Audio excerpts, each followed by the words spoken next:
Sí, profe. Bien.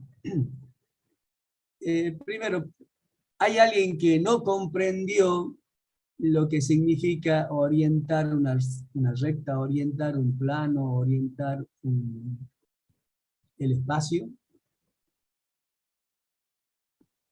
Así puntualizo sobre eso. Yo quisiera que lo vuelva a explicar, profe. ¿Cuál de las situaciones? ¿Todas o alguna de ellas? Sí, todas, o sea, desde donde arrancamos con orientación, digamos. Bien, entonces, para el que preguntó y para algunos que quizás están con la misma duda, la orientación tiene que ver con la forma en que yo voy o las posibilidades en que yo voy a recorrer el conjunto. Si yo tengo una línea, una recta, hay dos posibilidades para recorrerle. El axioma 8 ya lo dice, de alguna manera. Ese es el axioma 8 incorpora ese concepto todavía no formalmente, ¿no es cierto?, para decir orientación, pero sí habla de la separación, y cuando yo hablo de separación, de alguna manera estoy incorporando intuitivamente el concepto de orientar, ordenar, ¿no es cierto?, la forma en que se pueden ubicar los puntos, por ejemplo, de una recta, o los puntos de un plano, cómo voy a, qué cosas voy a necesitar para asegurar eso. Entonces, en una recta tenemos dos posibilidades de recorrer el conjunto. Ya sabemos que en una recta tenemos al menos dos puntos distintos por dar una recta, entonces al menos dos puntos distintos tengo. Y entonces uno puede tomar algunos de los órdenes naturales de lo que habla el axioma 8 para ordenar esos puntos. Y entonces puede decir el orden en el que A precede a B o el orden en el que B precede a A. Y cuando nosotros hacíamos eso, teníamos la posibilidad de definir lo que llamamos en la recta una semirrecta, tomando uno de los puntos como origen y haciendo que la semirrecta pase por el otro. Entonces, en el primer caso, yo tomo origen en A y que pase por B. Lo que estoy haciendo es elegir para la recta una circulación desde A hacia B, una de las posibles que tiene la recta. Pero también podría tomar el punto B y decir que B precede a A, y entonces voy a tomar la semirrecta de origen B que contiene A. O bien también podría tomar el mismo origen, pero decir que voy a tomar la semirrecta opuesta a la AB, que justamente tiene el orden opuesto, es decir, la orientación contraria. Entonces, para orientar una recta, ¿qué necesito? Definir en esa recta una semirrecta. Si yo defino esta, la orientación sería esta. Como en las calles, le decía yo la clase pasada, defino si va esta calle que va de norte a sur, va a tener una circulación de sur a norte o de norte a sur. Ahora, en el plano, para tener un plano, si yo ya tengo una recta, ya sabemos que cualquier recta está incluida en algún plano. Y ya lo dijimos como una proposición que hasta lo probamos, creo, en forma intuitiva, verbal, pero no el desarrollo en sí, pero cómo se justificaría. Hay infinitas rectas que pasan por, perdón, hay infinitos planos que contienen una recta. ¿Está bien? Entonces, para tener uno de ellos, yo necesito de alguna manera definir un punto que no esté en la recta. Y eso es posible gracias a que sabemos que las rectas son subconjuntos propios de los planos que la incluyen. Así que al menos un punto ahí que está en el plano y que no pertenece a la recta. Si ese punto lo tomo, y aquí empieza a definirse por el axioma 9 lo que es un semiplano. Entonces yo diré el semiplano alfa va a ser aquel que contiene a ese punto A. Y el alfa prima, o el, en este caso le llame delta, será su opuesto. Entonces, yo con esta semirrecta que orienté a la recta acá, orienté a la recta con esta semirrecta, ahora quiero ver cómo hago para orientar los puntos del plano, es decir, cómo voy a recorrer al plano. Nosotros sabemos que si tomo esta semirrecta, yo voy a moverme y recorrer el plano haciendo un giro. ¿Sí? Barro todo el plano porque esta semirrecta tiene estos puntos, así que va a estar asegurado y va a estar siempre incluido en el semiplano por esa proposición que consecuencia del axioma 9. Y entonces si yo giro esta en el sentido de introducirme al semiplano alfa, voy a tener un giro contrario a las agujas del reloj. Es decir, si yo elijo el semiplano alfa, donde va a estar el punto A que me está permitiendo asegurar que hay un plano que contiene estos dos, a la recta y al punto. Pero también podría haber elegido el punto A, y aquí tendría que haberlo puesto acá. No sé. O decir, voy a elegir el semiplano del plano determinado por esta recta y este punto, que no contiene al A, es decir, el opuesto. Y entonces voy a elegir, para elegir eso, voy a recorrer el plano moviéndome en el sentido horario. Entonces, para orientar un plano necesito no un único elemento como en la recta, que era una semirrecta, sino necesito un par.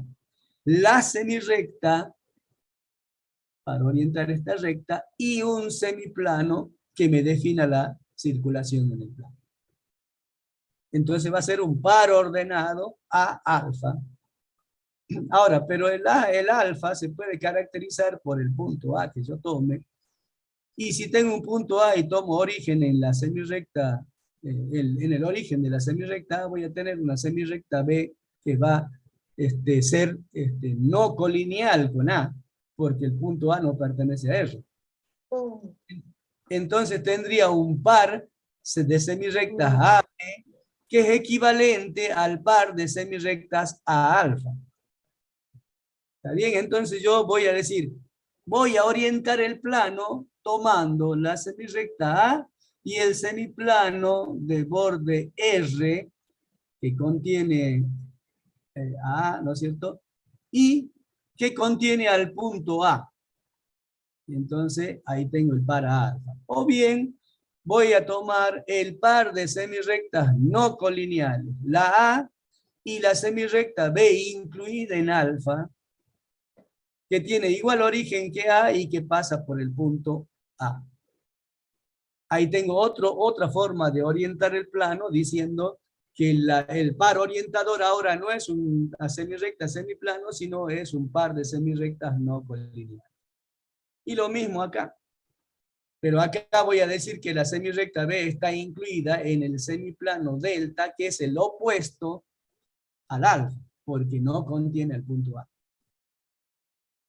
¿Está claro ahora? Después en la práctica también se suele hacer lo siguiente. Dice, yo me paro en el origen de A, y como ya adopté de alguna manera al tomar la semirrecta la orientación para R, entonces voy a recorrer R siguiendo el sentido de A, y voy a mirar si en ese recorrido el alfa que yo estoy tomando queda a izquierda o a derecha. Entonces yo aquí estaría diciendo que el plano pi se orienta a izquierda. Eso sería una forma de decir estoy tomando el par A. En cambio aquí, fíjense, si yo recorro desde el origen en el sentido de A, el semiplano delta queda a derecha, y entonces ahí tengo la orientación semiplano a izquierda y semiplano a derecha. Pero siempre el par va a ser el que orienta, o sea, el alfa o el A delta. ¿Se entiende ahora? Sí, profe. Sí, profe. Bien. Vamos al espacio. Para irnos al espacio yo primero tengo un plano. Y por el teorema de separación, porque estamos usando los teoremas de separación en el caso del plano del axioma 9, ese plano separa al espacio en dos partes, que serían los llamados semiespacios, abiertos, si yo no considero el plano pi, y los semiespacios si le uno el plano pi, que es el borde. Entonces, yo ya tengo un plano, y quiero irme al espacio, y entonces ahí yo les hacía la alusión a la cuestión religiosa, que uno casi siempre, las religiones tienen la cosmología de que lo bueno está por arriba y lo malo está por abajo. Y como en el sentido común de las cosas, uno dice que algo es bueno y porque está por arriba de los demás, y que alguien es malo porque está por debajo de los demás. ¿No es cierto? O sea, Messi es el mejor del mundo porque supuestamente está por encima, futbolísticamente, de todos los demás. ¿No es cierto? Y habrá algunos que decimos que está por debajo de todos porque es muy mal, qué sé yo, ¿no es cierto? Pero esa es la cosmología desde el punto de vista religioso, en realidad, que tenemos, y entonces asumimos como positivo lo que está por arriba y como negativo lo que está por abajo. Bueno, en la elección de lo positivo y negativo para la orientación del espacio, justamente se tiene en cuenta eso, no porque yo lo diga, sino porque ya está asumido de esa manera en algún momento, ¿no? Entonces, yo quiero irme al espacio, tengo que tomar un punto de alguno de los semiespacios. Como yo quiero que esa orientación me represente lo positivo, entonces cuando ese punto pertenezca al semiespacio, que diríamos que está por arriba, y esto es medio relativo, pues, ¿qué significa estar por arriba o por abajo, no? Nosotros consideramos la superficie, Más fácil del uno, ¿no? y entonces el cielo está por, decimos nosotros, ¿sí? Pantalones no se lavan los días de semana, el único día que se lavan los viernes. ¿Me escuchado, no? ¿Por qué? No me interesa. Usted tiene que agarrar el pantalón y lavarlo los viernes. Exactamente, exactamente. Son órdenes, son así como los axiomas. Esto es así, Un papel y te voy a comprar otro pantalón, así tenés dos pantalones. y esto es así porque Porque yo lo digo. Así son los axiomas. Esto es así porque yo lo digo. Y entonces la cuestión convencional también. ¿Por qué los tornillos de rosca universal y giran el tornillo avanza hacia arriba si yo giro en el sentido antihorario? Y porque es una convención que está vinculada a esto. Entonces todos los fabricantes de tornillos asumen eso como un mandato de un axioma y lo hacen de esa manera porque ellos quieren venderle los tornillos a todo el mundo. Y si hay un acuerdo en todo el mundo que los tornillos tienen que ser de esa manera, pues no lo voy a hacer de la otra manera, pues no lo voy a vender a nadie. ¿Se entiende? Entonces, eso es lo que hay que entender, que esto es convencional. ¿Sí? Y bueno, uno lo asume, lo adopta porque es una convención aceptada por todos y entonces ya está. Lo mismo que en la religión. Yo soy religioso y entonces asumo que lo bueno está en el cielo y lo malo está en el interior de la tierra y ya está. El infierno es el averno, está por abajo y el cielo por arriba, pero lo acepto, no cuestiono. Ahora el que no, lo cuestiona. El que no es religioso lo va a cuestionar. ¿No es cierto? Bueno, entonces aquí fíjense, tengo el A y tengo el alfa, porque ya orienté el plano, pero ahora quiero irme al espacio, quiero recorrer el espacio. Entonces voy a irme para arriba o voy a irme para abajo. Si tomo un punto en el épsilon abierto, entonces voy a tener un punto que no está en el plano pi. Así que ya estoy en el espacio. Y a esa orientación la voy a llamar orientación positiva del espacio. Y va a ser una terna ordenada, A, alfa, épsilon. Pero si yo tomo un punto en el semiespacio abierto, yo podría construir la semirrecta C tomando un punto C que no pertenece al plano pi y que pertenece a épsilon. Entonces voy a tener la terna A, B, C de semirrectas de igual origen no coplanares. Y entonces va a ser equivalente a tener en la terna A alfa épsilon. ¿No es cierto? Para decir cuál es la orientación que yo estoy adoptando para el espacio. Y ahí nomás tendremos la orientación negativa, que sería irnos para el semiespacio opuesto epsilon prima, y entonces tendré la terna A alfa epsilon prima, o la terna A, B, C, donde C ahora va a estar incluida en el semiespacio epsilon. Y como les decía, este es convencional y está en función de, y esto un poco por ahí, ¿no? Como les decíamos, bueno, ¿cuáles son la mayoría y los diestros? ¿No es cierto? Entonces la mano derecha va a ser lo positivo. ¿Y quién es la minoría y los, ¿cómo se dice? A los que no son diestros. No. Zurdos. ¿Ah? Zurdos, profe. Zurdos, ¿no? Pero debía haber una palabra opuesta a la Los diestra. ambidiestros. Creo que es ambidiestro, sí. Creo que es ambidiestro. Ese es de ambas manos, creo. ¿No es cierto? Y entonces, el ambidiestro, no sé si es de que, como dice, de ambas manos, no me acuerdo, pero ¿cómo se le dice? Zurdos, ¿no es cierto? Y entonces, la mayoría somos diestros. Hay menos zurdos, se dice eso, no es comprobable, porque en la antigüedad, justamente los papás al nene, cuando quería agarrar la cuchara con la izquierda, y nomás, ¡tap! le decían, agarre con la derecha, y lo obligaban a que sea diestro, ¿no es cierto? Pero él naturalmente era zurdo. Hoy en día no, hoy en día los papás dejamos ya de hace un buen tiempo que el niño adopte el agarrar la cuchara, le enseñamos a comer, pero le dejamos que él agarre la cuchara con la mano que quiera, porque naturalmente tiene cada persona el cerebro tiene una formación de tal manera que o va a ser diestro o va a ser zurdo, ¿no? Y entonces, pero esta se asume como la positiva y esta se asume como la negativa y nosotros lo aceptamos así. Y si ustedes miran, ¿por qué esto así? Si yo hago el giro, fíjense, si yo haría el giro desde A hacia B, el tornillo universal avanzaría hacia arriba, que es la semirrecta C. Los sacacorchos están hechos para que cuando yo hago ese giro salga el corcho, ¿no es cierto? Y eso, ¿por qué? Porque es convencional desde hace mucho tiempo y ya está aceptada y por eso se lo usa en la vida diaria, en las cosas que hacemos para la vida diaria, ¿no es cierto? Entonces, ahora se entendió que lo que significa orientar la recta, el plano y el espacio, o sea, para la recta, una semirrecta es suficiente. Para el plano, además de la semirrecta, necesito algún semiplano de borde de la recta que contenga la semirrecta y que esté incluida en el plano. Y para el espacio necesito agregar algo más, la semirrecta, el semiplano y el semiespacio, o bien reemplazar eso por su equivalente, que sería tomar una semirrecta no coplanar con las dos que tenía anteriormente, que me definían la orientación del plano. ¿Quedó claro? Chicos, sobre todo para el que hizo la pregunta, ¿quedó claro?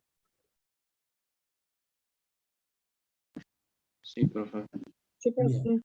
Son reglas que se asumen, así como dijo su compañero. La mamá dice, el pantalón se lava el viernes, para que el sábado tenga sí o sí algo limpio si quiere salir, qué sé yo, ¿no es cierto? Y si no lo lavaste el viernes, pues el sábado no vas a salir. ¿Qué sé?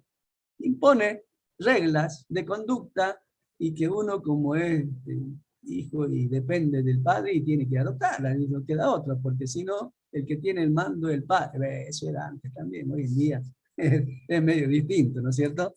No es tan así, pero bueno, son cuestiones de que yo adopto algo y los demás lo aceptan y entonces queda como una regla que todo el mundo conoce, respeta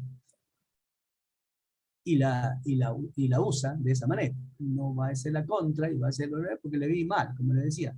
Si yo soy fabricante de tornillos y hago al revés la rosca y nadie me la va a comprar, me voy a quedar con mis productos sin vender. En cambio, si respeto las normas, ¿no es cierto? Voy a venderle a todo el mundo. No importa si yo lo fabrico en China o lo fabrico en América, le voy a vender a cualquiera porque todo el mundo va a usar ese tornillo de esa manera.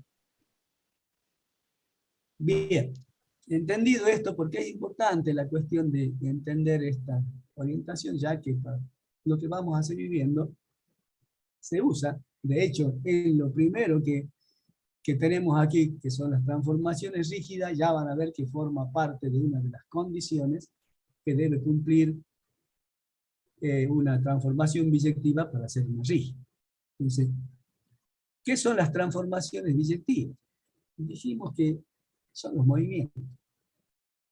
Y como lo que tenemos hasta ahora no nos permiten asegurar, demostrar que determinada transformación biyectiva sea un movimiento rígido, entonces lo que vamos a hacer es incorporarlo como acción.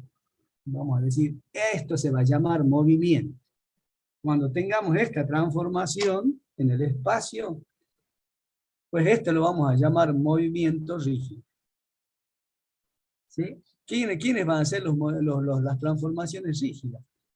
Aquellas transformaciones del espacio, aquellas transformaciones biyectivas, perdón, del espacio, y que cumplen con estas 6 condiciones de la acción. Todo esto forma parte de lo que vamos a llamar axioma 10, que es el que define las transformaciones rígidas.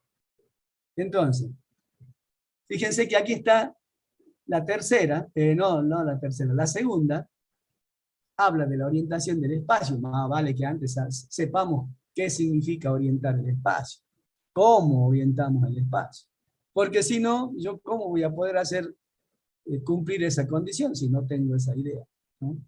Y como dentro del espacio podemos definir subconjuntos como el plano, entonces podríamos definir esas transformaciones rígidas, movimientos en el plano, ¿no es cierto?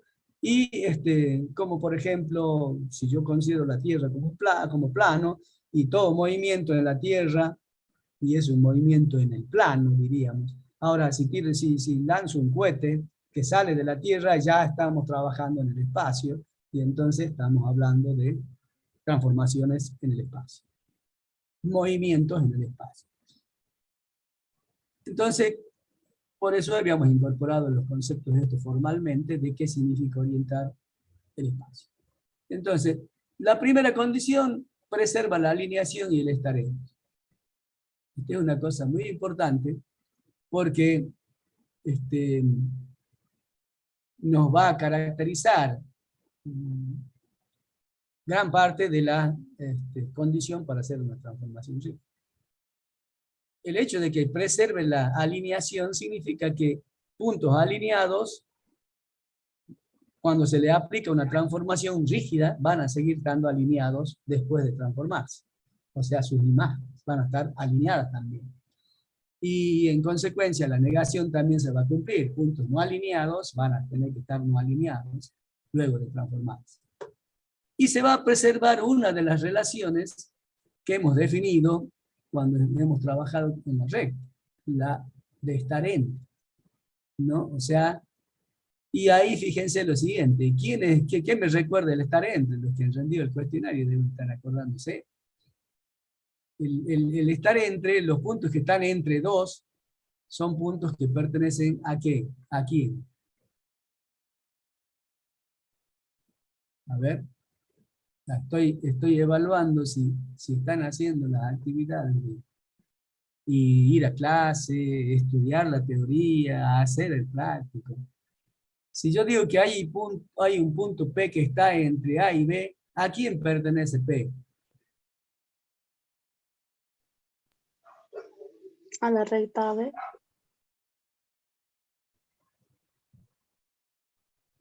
Ahí nomás dirían, no se peleen por responder a alguien, ¿no? ¿Quién me sabe decir eso? ¿A quién pertenece?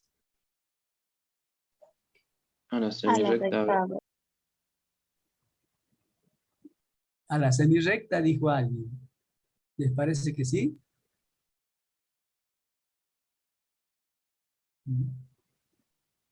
Sí. Pero, por ejemplo, si yo tengo A y B y pongo un punto que en el orden en el que A precede a B, B precede al punto P, y el punto P pertenece a esa semirrecta, ¿verdad?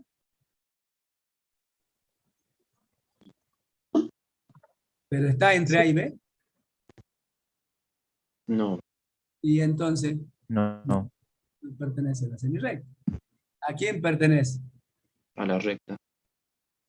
Peor todavía. Al segmento sería, profe. Segmento. Al segmento A y B. Al segmento a medias. ¿Pero qué tipo de segmento? Si yo digo que está entre A y B. Al segmento B. Al segmento Abierto. abierto a B. ¿Ve? Todas esas son definiciones que nosotros hemos dado y que ya ustedes en este momento, después de haber hecho el práctico, después de haber rendido el cuestionario, ahí, como dicen los amigos chilenos que se quedaron sin mundial, ¿no es cierto? Al toque tendrían que responder. ¿Por qué? Y porque si no, es porque no han estado haciendo bien las cosas. Ya ha sido evaluado este práctico, y entonces lo más probable es que les ha ido mal en el próximo. No están sabiendo cosas que ya deberían estar bien sabidas. ¿Sí? Entonces, quiere decir que si yo digo que se preserva la relación estar entre, y la relación estar entre me está definiendo un segmento, ¿ve? Ya estoy diciendo, una recta se va a transformar en una recta, un segmento se va a transformar en un segmento. Esa es la clave de esto, el estar alineado. Una semirrecta se me va a transformar en una semirrecta. Eso ya me está diciendo que va a ocurrir en una transformación rígida. En una biyectiva cualquiera no. Entonces ahí, cuando a mí me pregunten si es rígida o no es rígida, y yo lo primero que tendré que mirar a ver este primer punto. Si los puntos siguen estando alineados o no. Si no, ahí tengo el contraejemplo para decir, no es una rígida porque no se cumple esta partecita. ¿Está bien? Entonces esto tiene que ver con que lo que tengo inicialmente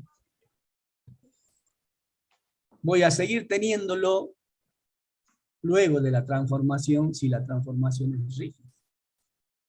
Porque claro, un movimiento rígido significa decir, a ver, yo agarro un objeto y lo muevo. Si lo muevo, lo único que estoy haciendo con el objeto es llevarlo a otro lugar del espacio. Pero el objeto se modificó. No.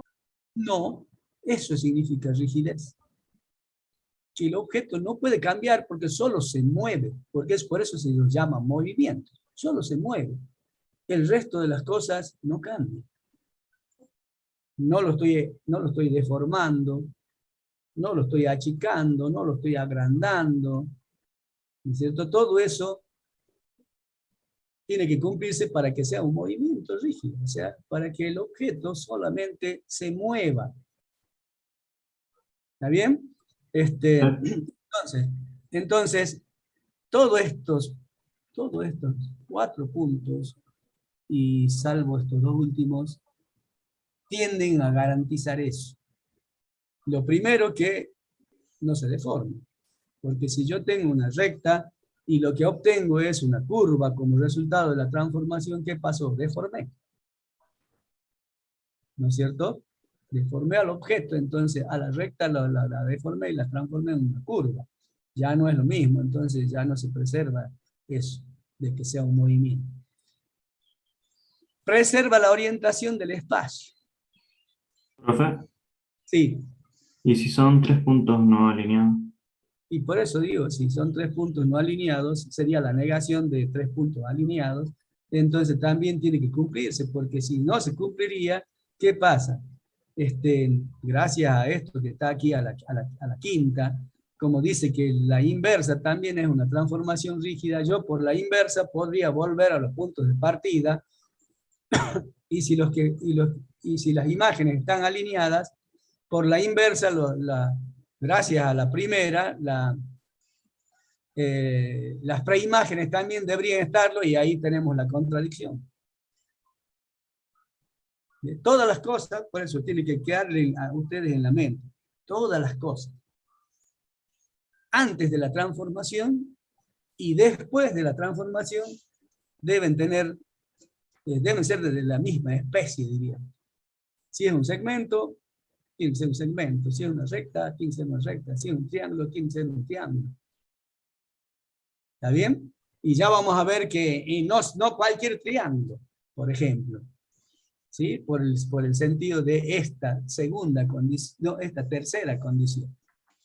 La tercera condición que dice que si yo tengo un segmento, ¿no es cierto? Y lo transformo, ese segmento, si está incluido en el de partida, en la B, tiene que ser igual al de partida. Aquí, esto está lo que yo les dije así en forma intuitiva. No lo agrandamos ni lo achicamos. Claro, o sea, si yo tengo un segmento, ese segmento se mueve, pero no se agranda ni se achica. Esto me está diciendo de alguna manera formalmente eso. Si el segmento está incluido, pues tiene que ser el mismo. Porque no puede ser parte propia, ni el otro obtenerlo como parte propia. ¿Van entendiendo? Entonces, eso es lo que ustedes tienen que hacer con esto. No aprendérselo de memoria, no. No intenten aprendérselo de memoria, porque no tienen, lo que sí comprendan lo que quiere decir cada una de las partes del axioma. ¿Para qué? Para que cuando yo lo tenga que aplicar, sepa qué es lo que tengo que mirar. Y esto tiene que ver, fíjense aquí, yo dije, no lo agrando ni lo achico, no lo deformo. Es decir, no transforma un sector angular, y bueno, aquí fíjense que si ustedes no saben lo que es sector angular, y bueno, mal van a poder entender lo mismo que pasaba aquí cuando yo les hablaba del segmento. Si no saben bien lo que es un segmento, y sonan, porque van a cometer errores como el que me decía, una semirrecta, una recta, y ahí como que están adivinando, ¿ve? Y cuando uno adivina, y bueno, por ahí puede tener suerte, y por ahí no. Es como jugar a la lotería, digamos. Si soy suertudo, le pego al número y me hago millonario. Y si no, voy a pasar toda mi vida gastando plata, comprando el número y no lo voy a ganar. No voy a ser millonario, voy a morir pobre. ¿No es cierto? Si yo estoy apostando solo a la lotería. Entonces, esto es lo que me está diciendo, no deforma. Porque dice que no transforma en un sector angular en otro que tenga igual vértice, ¿no es cierto? Y que esté incluido en él. Si está incluido, tiene que ser igual. Es básicamente parecido, pero esto para él sería ni achico ni agrando. Vendría a ser lo que intuitivamente, cuidado, porque no estamos definiendo tamaño. O sea, conserva el tamaño, diríamos, pero sin tomarlo como una definición, porque todavía no hemos dado la definición de tamaño, ni lo vamos a dar. Y esto sería como la forma, preserva la forma. O sea, no deforma. ¿Está bien? Con lo cual, fíjense lo siguiente, si yo tengo un cuadrado, cuando lo transformo, ese tiene que seguir siendo un cuadrado. Porque si yo lo convierto en un paralelogramo no rectángulo, y ahí voy a estar contradiciendo esto. ¿Está bien? Y las dos últimas tienen que ver con, la primera, con que ya para las biyectivas eso ocurría, ¿no es cierto? Que toda transformación biyectiva tenía su inversa, que era transformación biyectiva, ¿se acuerdan? Y la habíamos definido a esa transformación inversa. Y ahora el axioma me asegura que en las rígidas también va a pasar lo mismo. Es decir, toda transformación rígida va a tener su inversa que va a ser rígida. Importante eso.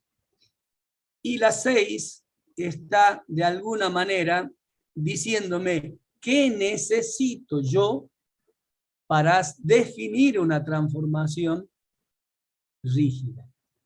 Porque para definir una transformación biyectiva yo necesitaba dar la imagen de todos y cada uno de los puntos. Imagínense el espacio infinito. No podía hacerlo y por eso cuando extendíamos las transformaciones al espacio, lo que recurríamos era a dividir ese espacio en subdominios, donde definía las transformaciones por parte, y en muchos de los casos a la mayoría de los puntos del espacio los dejaba sin modificarlos, y con eso bastaba para trabajar en el espacio. Bueno, acá lo que me está diciendo, a ver, ¿cómo hago para definir una transformación rígida? ¿Qué cosas me aseguran que cuando yo defina de esa manera, voy a tener definida esa transformación rígida bien? Es decir, asegurar que es una rígida. Entonces ahí me dice que basta con que yo dé la imagen de un par semirrecta, semiplano, que es el que hemos usado para orientar el plano. ¿No es cierto? Si yo doy la imagen de una semirrecta y de un semiplano por la transformación, eso me asegura que automáticamente quedan definidas las imágenes de cualquier punto del espacio mediante esa transformación. Y que esa transformación es una rígida. Eso es lo que me está diciendo el cielo. Pero me está diciendo algo más. Porque aquí me dice que no solamente que existe esa transformación como rígida, sino que es única. Y ahí viene a hablar de lo que nosotros para las biyectivas tuvimos que definir cuando dos transformaciones rígidas eran iguales, dimos una definición. Aquí la definición está implícita acá de esta manera, porque dice que hay una única que hace esto. Entonces, ¿cuándo yo podría decir que las transformaciones, si yo tengo dos rígidas, son iguales? Si yo digo mu de A es B y mu de alfa es beta, y tengo una mu sub 1 de A y digo que es B, y mu sub 2 de alfa digo que es beta, ¿qué podría decir de mu y de mu sub 1? ¿Y por qué? ¿Se entiende la pregunta o no?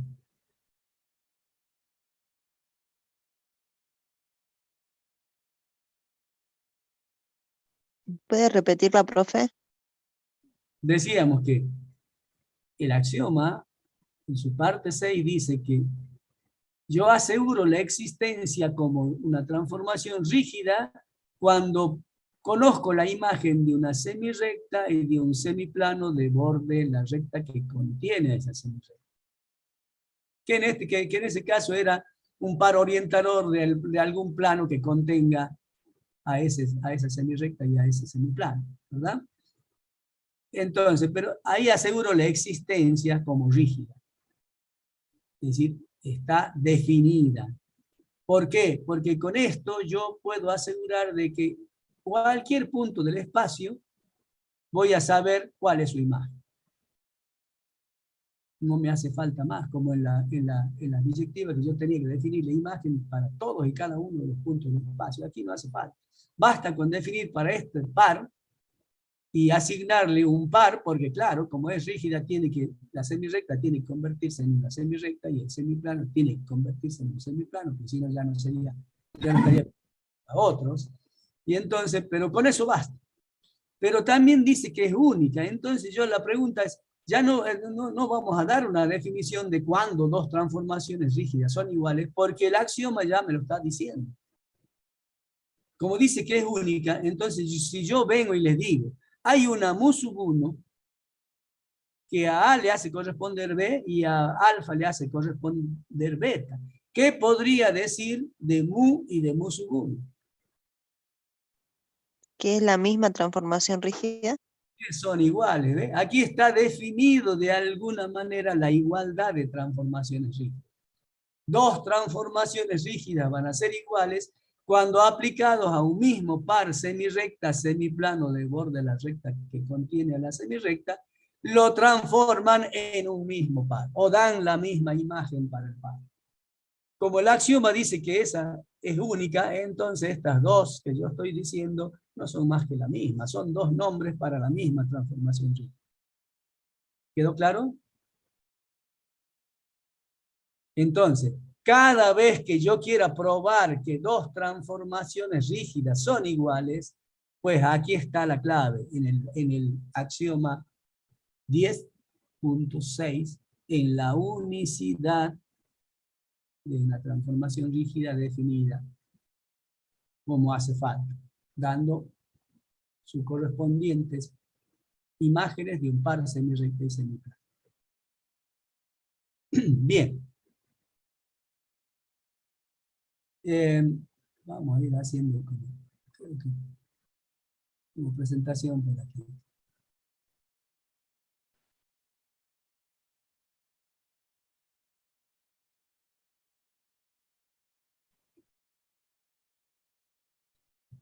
Bueno, aquí estamos nombrando algunas consecuencias del axioma, algunas porque hay muchísimas, las más usuales, diríamos aquí las que más siempre vamos a tener presentes.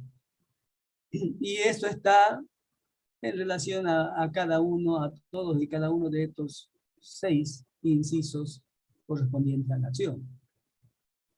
La imagen por una transformación rígida de una recta es una recta. ¿Por qué? Por el 1.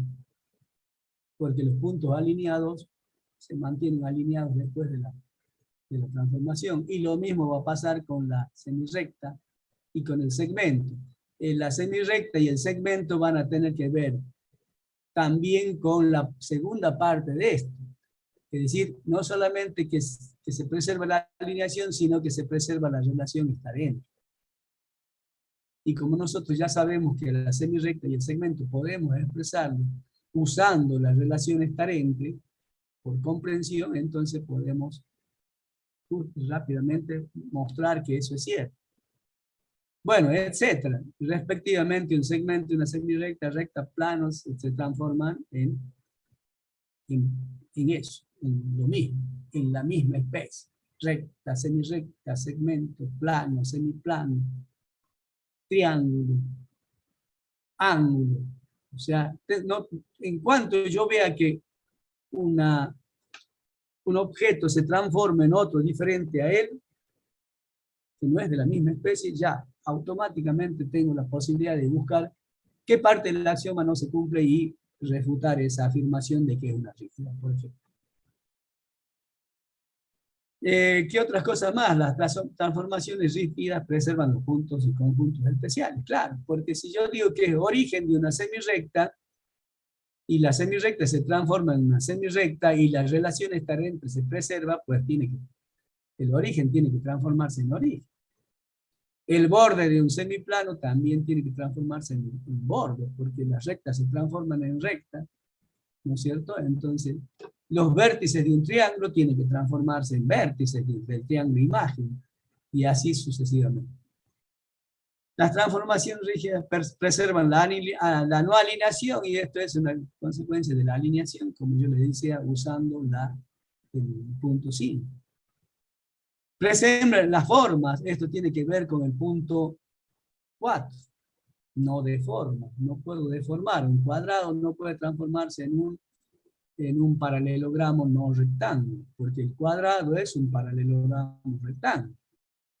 Muy particular, porque el rectángulo también es un paralelogramo rectángulo, pero no es un cuadrado. Y entonces todas esas cosas es lo que uno tiene que saber para poder darse cuenta cuando algo no está funcionando como rígido. Ahí. La identidad es una transformación rígida, eso es inmediato, porque como todos los puntos son fijos, entonces cuando yo dé la imagen de una semirrecta, se va a transformar en ella misma, y la imagen de un semiplano en él mismo, y entonces la imagen de todo punto del espacio va a transformar en él mismo, y entonces va a ser una rígida. El conjunto de las transformaciones rígidas en omega con la operación composición, acuérdense lo que era componer dos transformaciones rígidas, es un grupo. Y es un subgrupo de las transformaciones biyectivas en el espacio. Porque intuitivamente vemos que las transformaciones rígidas son biyectivas. Pero no cualquier biyectiva es rígida, así que el conjunto de las transformaciones rígidas está incluido en el de las transformaciones biyectivas. Y eso, lo del grupo, bueno, es para que después se acuerden cuando vayan a hacer materias como las de estructuras algebraicas. Y ahí se va a estudiar lo que es un grupo, un subgrupo, un grupo abeliano, un grupo, o sea, una serie de estructuras que ustedes van a ir estudiando en su carrera, ¿no es cierto? Y esto es como para decirles, bueno, acuérdense cuando vayan y les hablen de grupo o subgrupo, y entonces ustedes digan, ah, sí, yo tenía en geometría algo de ese estilo. Porque hay una definición de lo que es grupo, y que ustedes van a tener, con el cual van a poder comprobar eso.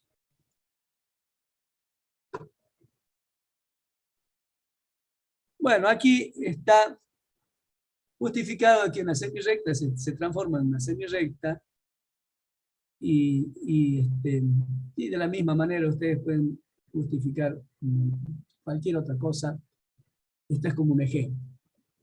Entonces yo tengo una semirrecta AB, y ya sabemos que para tener una semirrecta tengo que tener una recta, y para tener una recta tengo que tener dos puntos distintos, y eso es lo que dice el enunciado acá para asegurar de que lo que estoy hablando tiene sentido. Entonces, la imagen de esta semirrecta dice que va a ser una semirrecta determinada por las imágenes de los puntos que la determinan a ella. Entonces va a ser la semirrecta de origen, la imagen de A, y que pasa por la imagen de B. Porque la semirrecta esta sería la de origen A, que pasa por el punto B, incluida en la recta AB. ¿Sí?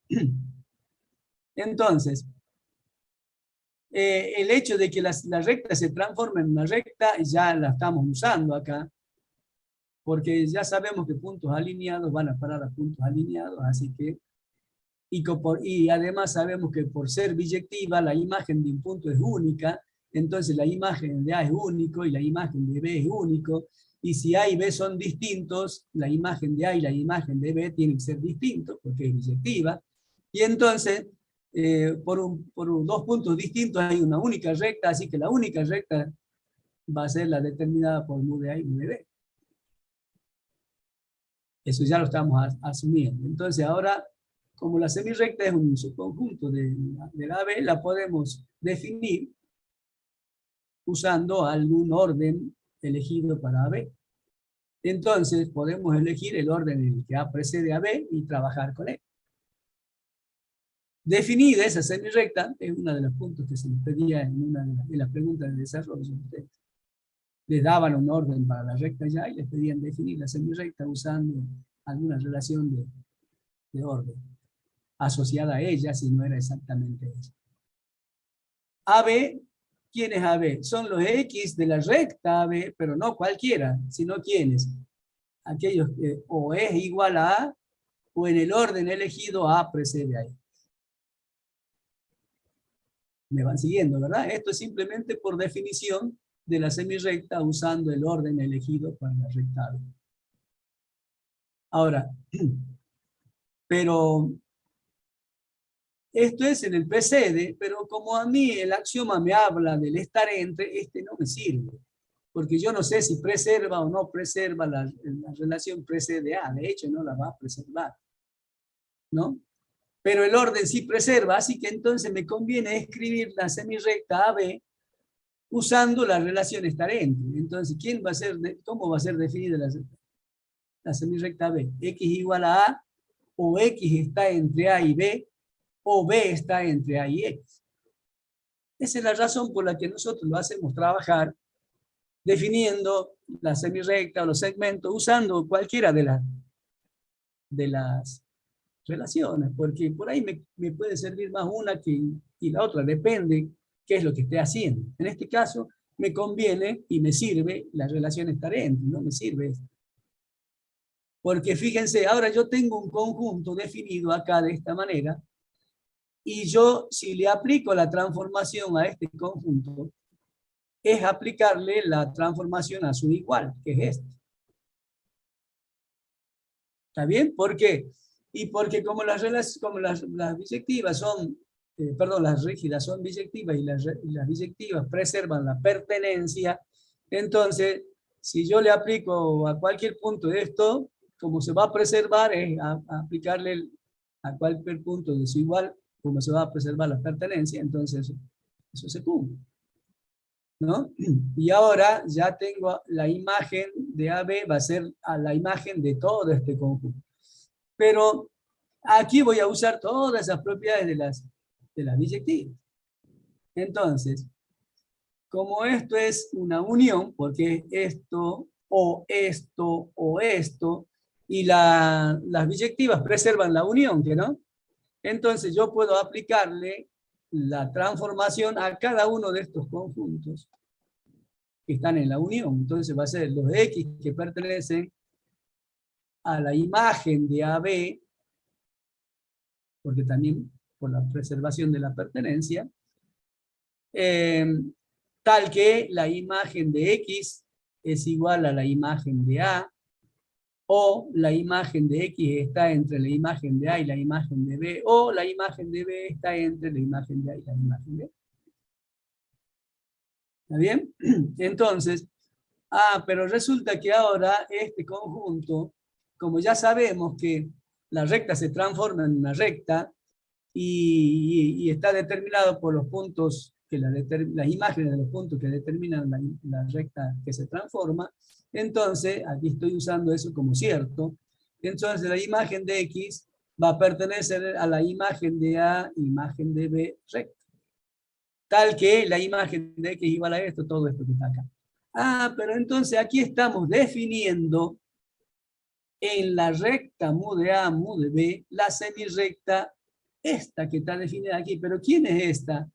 Y la semirrecta de origen A, que pasa por, perdón, la semirrecta de origen imagen de A, que pasa por el punto imagen de B. Conclusión, la imagen de AB es la semirrecta determinada por estos dos puntos imágenes de A y B. Entonces una semirrecta se transforma en una semirrecta.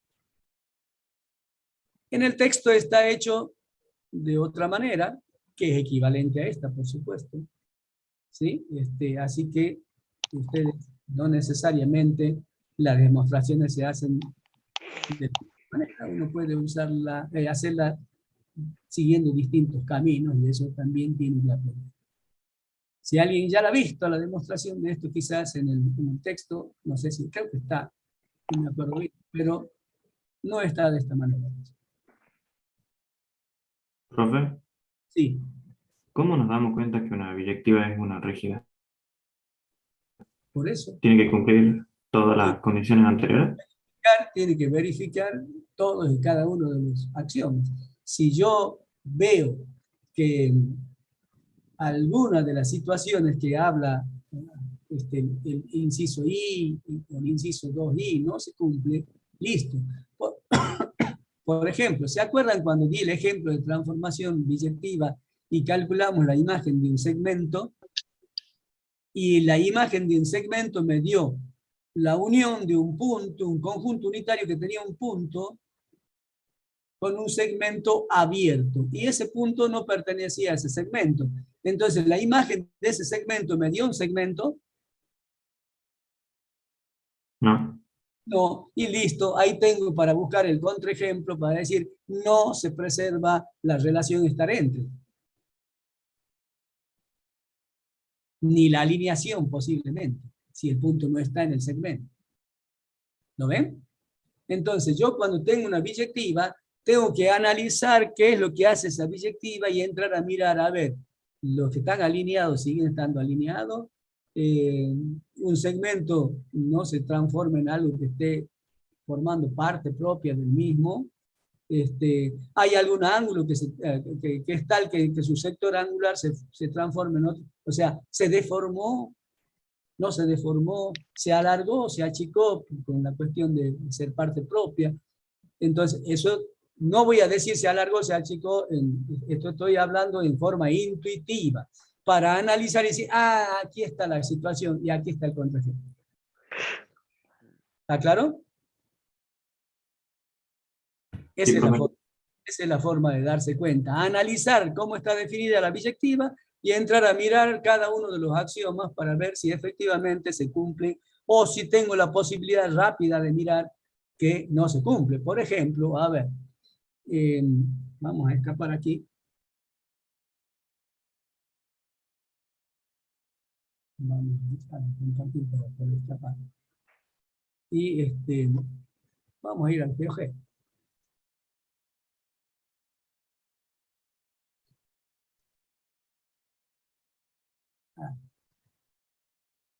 No me está sacando la información ahí.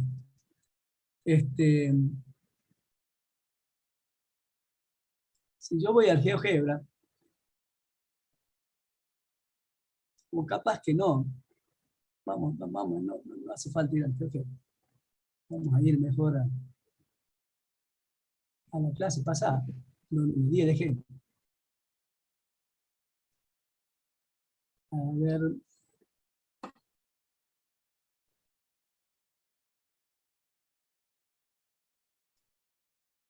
¿Qué clase pasada? Ni hace falta. Es que estoy pensando, pero no estoy pensando. Esa es la cuestión. Estoy medio por hacer rápido y ahí yo mismo estoy haciendo lo que les digo que no hay que hacer. ¿Sí? Porque estoy queriendo ganar tiempo y en realidad lo que estoy haciendo es perder tiempo. ¿Sí? Acá nomás lo tenemos. Nada más que tengo que volver hacia atrás.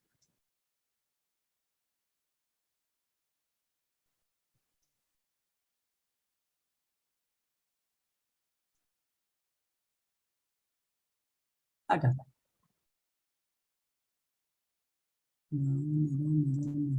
Recién lo había.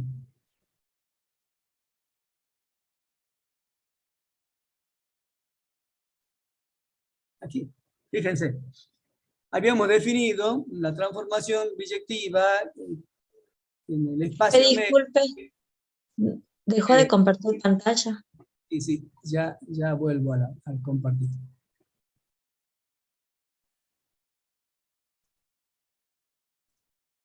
Ahí está. ¿Se acuerdan del ejemplito que dimos? Estaba mencionándolo, pero es mejor verlo. Fíjense, teníamos una biyectiva donde A se transformaba en B, B se transformaba en A, y todo otro punto del espacio permanecía fijo en la transformación, si es que ese punto no era ni A ni B. Entonces ya habíamos calculado la imagen del AC, ¿no es cierto? Y donde C era un punto que no estaba alineado con A y B. Así que estaba en algunos de los semiplanos de un plano que contenía a la recta. Entonces, cuando calculamos B, aquí me da el B unión el AC. Y este punto no pertenece al AC. Entonces, este conjunto ya no es un conjunto de puntos alineados. Y esto sí lo es. Entonces, no se preserva la alineación. Porque tenemos el A y el C, son dos puntos que no están alineados con el B. Entonces, este se transformó en un conjunto donde tengo puntos alineados, pero tengo uno que no está alineado con ellos, con lo cual este conjunto no es un conjunto de puntos alineados, y por lo tanto se contradice el axioma en su parte 1, puntos alineados no se transforman en puntos alineados. ¿Sí? Entonces, conviene, pero fíjense lo siguiente, acá la semirrecta AB se transformó en la semirrecta AB. Y si yo miro esto y me voy a confundir, sí, se cumple. No, pero cuidado, se cumple para algunos, pero para otros no. Tiene que cumplirse para cualquiera. Entonces yo siempre tengo que mirar, buscar el contraejemplo primero, y no un ejemplo particular donde se cumple, porque la proporción va a ser verdadera cuando se cumple para todos, no para algunos. Pero sí va a ser falsa cuando yo muestro un caso particular en el cual no se cumple. ¿Ahora lo ven? Sí, profe. Ok. Y probablemente en otros casos yo tenga el A, por ejemplo, si yo hubiese tomado el AB, ¿sí? El AB. Y el AB, como el A se transforma en B y el B se transforma en A, y todos los que están entre A y B son fijos, se va a transformar en el AB, también igual que la semirrecta, ¿ve? O sea, va a haber muchos casos. En cambio, si yo agarro el AC, ahí ve, ya el A se transforma en B, salió del conjunto, entonces dejó de ser alineado. Y si no están alineados, mal puedo hablar de que se preserve la relación estar entre, ¿no es cierto? Porque la relación estar entre se define para puntos alineados. Entonces tampoco se cumpliría la relación estar entre. Pero basta con que yo muestre que no se cumple la alineación, ya está, para decir qué me importa si se cumple o no se cumple el resto de las cosas. Porque yo ya encontré el contraejemplo para decir que aquí hay una parte del axioma que no se cumple, por lo tanto el axioma no se cumple. Ni más ni menos como las condiciones que yo les decía de trabajo. Si a mí me dicen en un aviso que es una persona menor de entre 21 y 25 años, y yo tengo 65, y no me voy a ir a anotar ahí porque es perder el tiempo. ¿Para qué me voy a gastar yendo a presentar currículum, armar currículum, presentar, si lo primero que van a hacer cuando vean la primera parte de mi currículum, ¿no es cierto? Y me van a tirar el currículum en la basura, ni lo van a ver. Porque si este ya de por sí va a decir, este tipo no lo quiero en mi empresa. ¿Por qué? Porque ni siquiera sabe leer las órdenes que le dan. Cuando yo le dé una orden, me vaya a hacer todo lo contrario. ¿Para qué lo quiero aquí en mi empresa? Eso es lo que hacen con un currículum de gente que ahí nomás están evaluando a ustedes, aunque ustedes no lo crean, están evaluando cómo son ustedes, cómo presentan su currículum. Ya es una forma de evaluar a la persona. ¿Cómo, si hay una entrevista, cómo va la persona vestida, aunque ustedes no lo quieran, y que se moleste y se enojen, pero la empresa decide, porque ella es la que la contrata. Entonces, si yo voy de ojotas, qué sé yo, con short, qué sé yo, una empresa que su imagen es que la persona tiene que estar vestida con traje, entonces a esa persona le dice, sí, ya te voy a llamar, pero lo primero que hace es tirar el currículum a la basura. Esa es la realidad. Entonces eso de que ustedes dirán, es discriminación, sí, pero en el mundo real es así. Por más que digan, no, nosotros estamos con no discriminación, mentira, porque la empresa define sus estándares de personal, y entonces va a elegir en función de esos estándares. Y punto.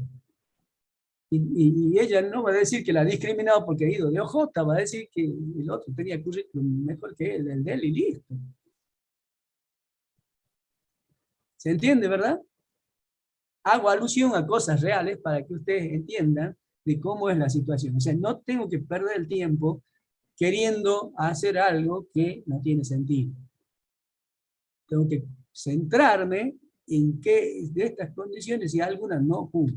Si alguna no cumplo, como yo, por ejemplo, yo veo ese aviso, no, ¿para qué me voy a gastar en hacer currículum, en sacar fotocopias? Yo encima tengo un vacío alto de cosas para presentar de currículum, me gaste un montón de plata y me lo van a tirar a la basura, no tiene sentido.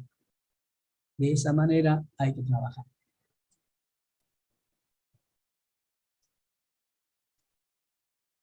Bueno, estábamos acá, y aquí tenemos,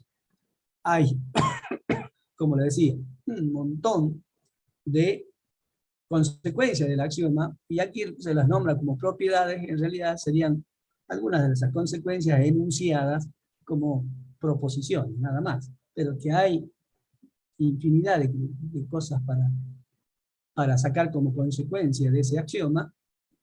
Ya, aquí enunciamos algunas que son las que el autor del libro o el que da la teoría considera que son útiles para muchas de las cosas que van a hacer ustedes en las actividades de la asignatura. Y entonces acá la primera está lo que ya algunos decían, y los puntos no, y a ver, no, esa no es la primera. Si dice que yo tengo dos puntos que determinan una recta, y esos puntos son fijos en una transformación rígida, entonces la recta va a tener todos sus puntos fijos en esa transformación. Y esto es evidente en el sentido de que el axioma dice que por dos puntos pasa una única recta. ¿Sí?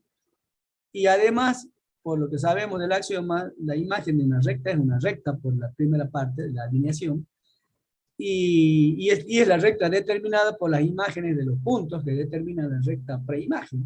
Entonces, si el A y B determinan R, y la imagen de R es la imagen de A, imagen de B, recta, pero la imagen de A es A y la imagen de B es B, entonces es la misma recta. ¿Sí? Así que la recta es estable. Y ahora tengo que probar que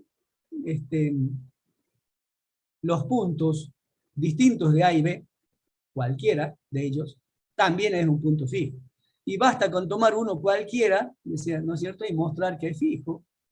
Y para eso, por ejemplo, ¿quiénes van a ser los puntos? Y los que están en la recta, pero que no son ni A y B. ¿Y quiénes son esos? Los de la semirrecta abierta de origen B, que pasa por, de origen A, que pasa por B, ¿no es cierto? Y la opuesta a ella, abierta, y el segmento abierto a B. Entonces tendré que hacer todos esos casos y mostrar que en todos los casos pasa eso. Entonces, por ejemplo, fíjense, lo vamos a hacer intuitivamente con el GeoGebra.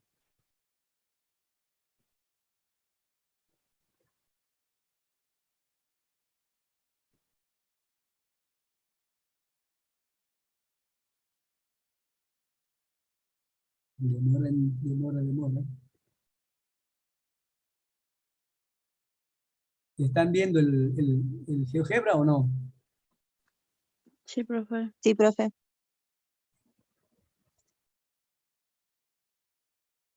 Bueno, entonces yo, por ejemplo, tomo dos puntos A y B, y por tanto tengo una recta. ¿Sí? Y según la transformación mu rígida, el A, ¿en quién se transformó? En A. En A. Y el B, en B. Entonces, la imagen de la recta AB es la recta AB. ¿Verdad? Porque la imagen de la recta AB es la recta determinada por la imagen de A y la imagen de B. Pero como la imagen de A es A y la imagen de B es B, la recta es la AB. ¿Estamos de acuerdo? Sí. Bien, entonces ahora tomo un punto cualquiera sobre la recta AB.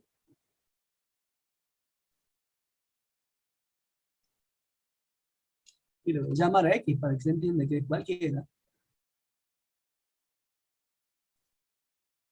Y lo voy a le voy a dar otro colorcito para que se diferencie el A y el B.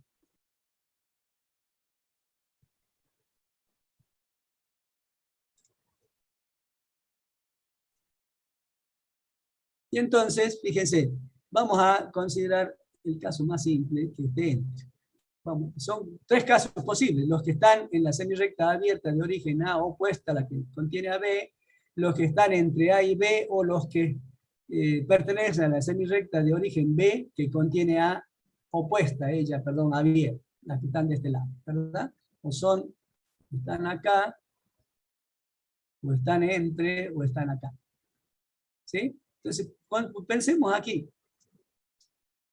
Entonces, resulta que, como la imagen de X tiene que estar en la recta AB, ¿no es cierto? Y además se debiera preservar la relación estar entre, ¿no es cierto?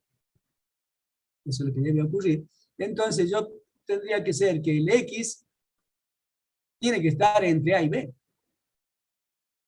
Porque la imagen de A es A, la imagen de B es B, y la imagen de X tendría que estar entre la imagen de A y entre la imagen de B, ¿verdad? Sí. Y entonces, por ejemplo, yo diría, bueno, va a estar acá. Ahí.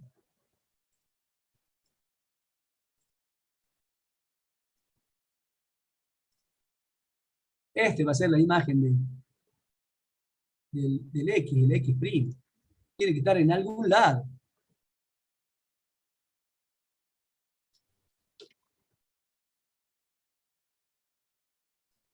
Tiene que estar en algún lado. Bueno, pero si están en algún lado, ¿cuántas opciones tengo?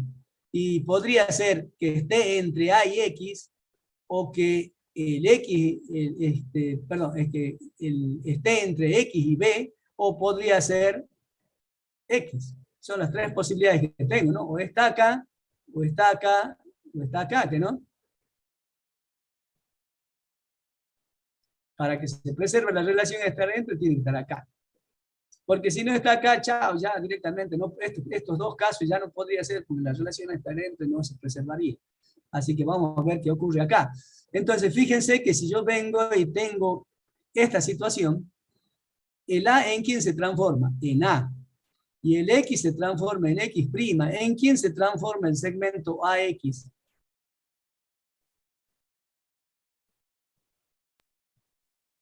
En En el AX'. segmento AX'. ¿Qué pasa con el AX con respecto al AX'? Es parte propia, ¿que no? Es un subconjunto propio, está incluido en él. ¿Y qué dice la segunda parte, la tercera parte del axioma? Que si el segmento está incluido, ¿no es cierto? Sería igual. Bueno, aquí no está incluido el AX' en AX, pero vamos a la contraria, digamos, a aplicar el quinto. Si el A se transforma en A y el X en X', por la inversa, el A se transforma en A y el X' ¿en quién se transforma? En X. En X. ¿Ve? Y entonces, por la inversa, el segmento AX' se transformaría en una parte propia de él, y eso contradice la tercera parte del axioma. Entonces, ¿de dónde provino? Ese es un absurdo, porque el axioma debe cumplirse, porque yo estoy diciendo que es rígida, ¿no es cierto? Entonces, el absurdo ¿de dónde provino? De haber supuesto que el X' podía estar acá. No puede ser. Entonces, vamos a decir que esa posibilidad no existe. Vamos a la otra, esta. Y aquí sí se da directamente con la transformación directa. El A se transforma en X' y el X, el A se transforma en A y el X en X'.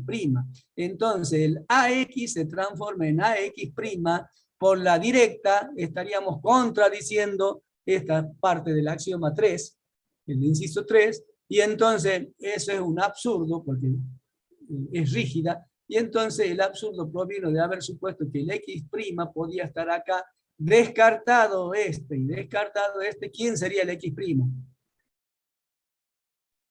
X. X. Entonces el X es un punto fijo.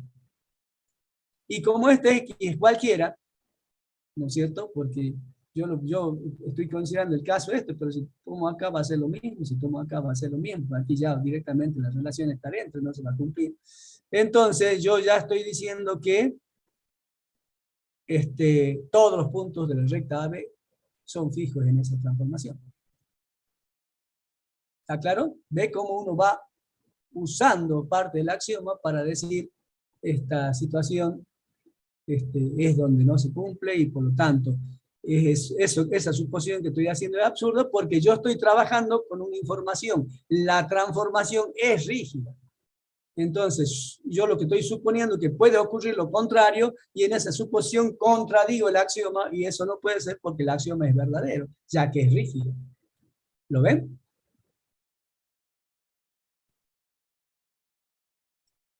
Sí, profe. Bueno, y así se prueba. Aquí está la otra. Mu es una transformación rígida y alfa prima semiplanos contenidos en el plano pi y la imagen de alfa es alfa prima y la imagen de pi, entonces el pi es esta, es decir, la imagen de pi va a ser pi. Y acá es lo que ustedes tienen que tener en cuenta, y esto es muy importante para demostrar todas y cada una de estas, es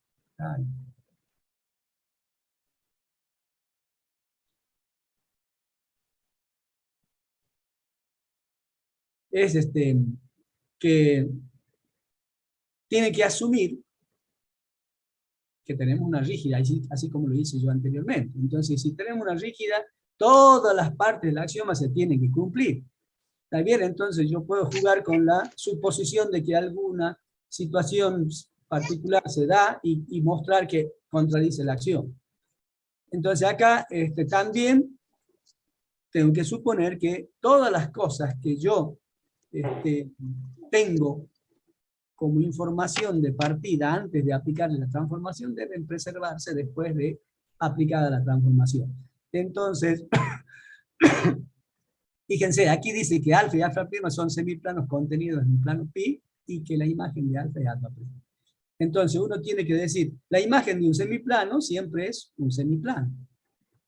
Si yo tengo alfa en un plano, tengo el semiplano opuesto, que no necesariamente va a ser llamado alfa prima. Aquí estos dos son cualquiera.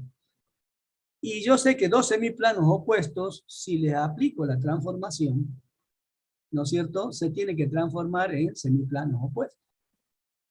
Además de semiplano. Entonces, toda esa situación uno tiene que considerar cuando va a hacer la demostración, ¿no? La imagen de un semiplano es semiplano.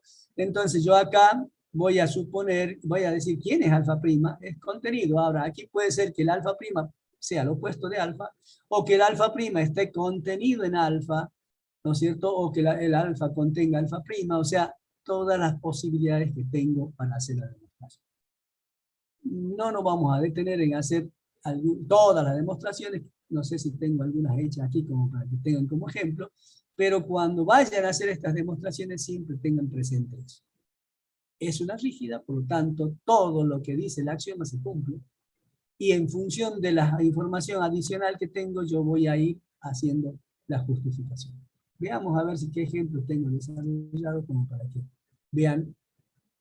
Aquí está, dice de la 3.4, y la 3.4 decía, de vuelta, el orden en el que yo doy las proposiciones es el orden que me va a servir posiblemente para simplificar mi tarea al momento de trabajar. Demuestro primero la 3.4 porque la demostración de la 3.6 me apoyo en la 3.4 y entonces esta sale más rápido. Fíjense la 3.4 que decía. Decía que si yo tengo dos rectas secantes, las imágenes también tienen que ser rectas secantes.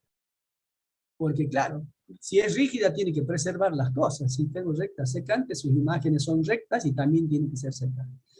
¿Cómo se demuestra eso? Y bueno, lo primero que tengo que decir, ¿qué significa ser secantes?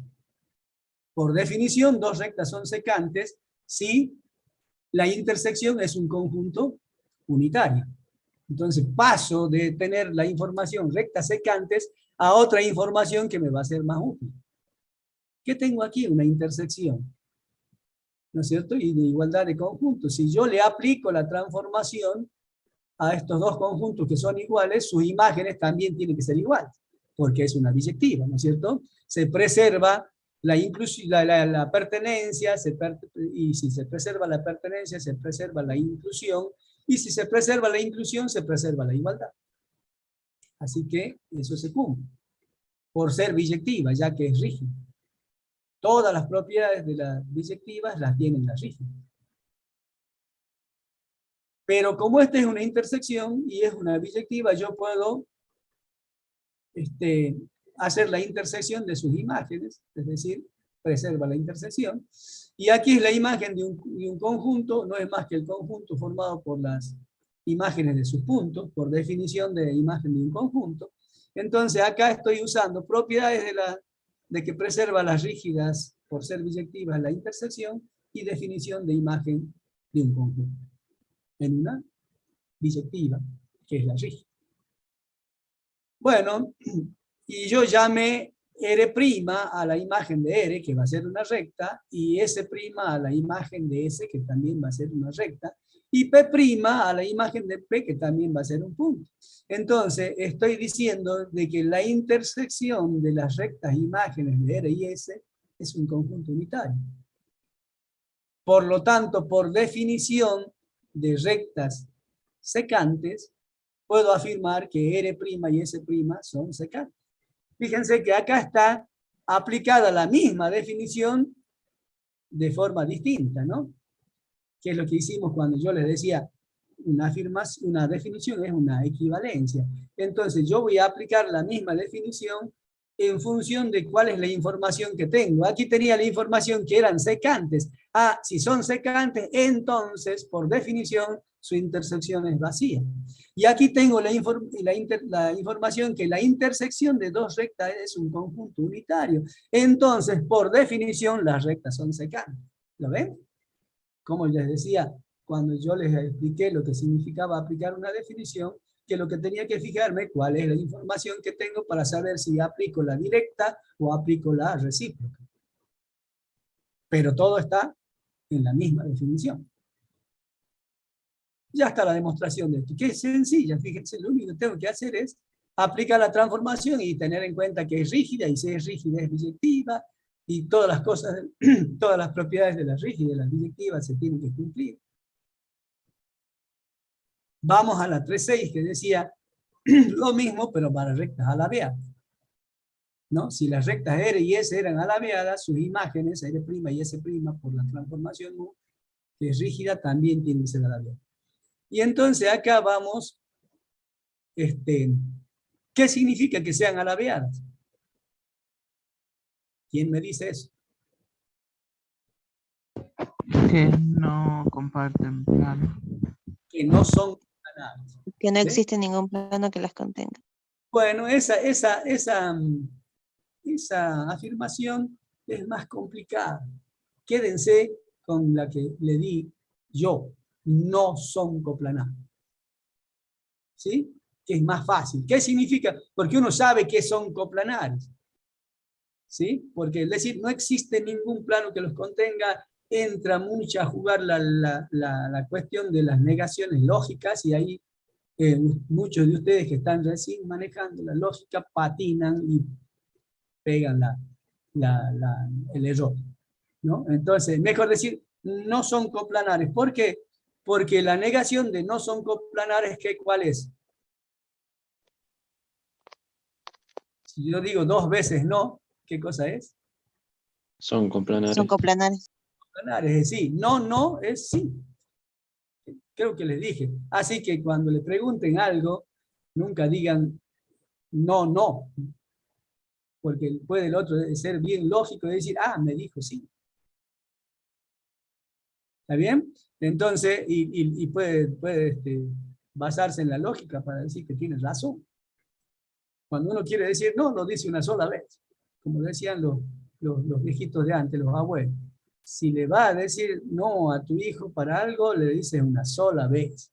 Y no estés ahí pensando que, a ver, bueno, a ver qué sí tal. No, se dice no y es no. Así siempre va a entender que cuando digas no, es no. Ahora, si vos estás dudando y estás diciendo no, pero y ya va a decir, ah, entonces es sí. Bien. Entonces dice son coplanares. Porque ¿qué estoy haciendo acá? Fíjense, estoy usando el método indirecto. Porque yo tengo que probar que R' y S' son alabeadas. ¿Y qué hago yo? Voy a partir de la negación de esa tesis. No son alabeadas. Y entonces, si no son alabeadas, puedo decir que son coplanares.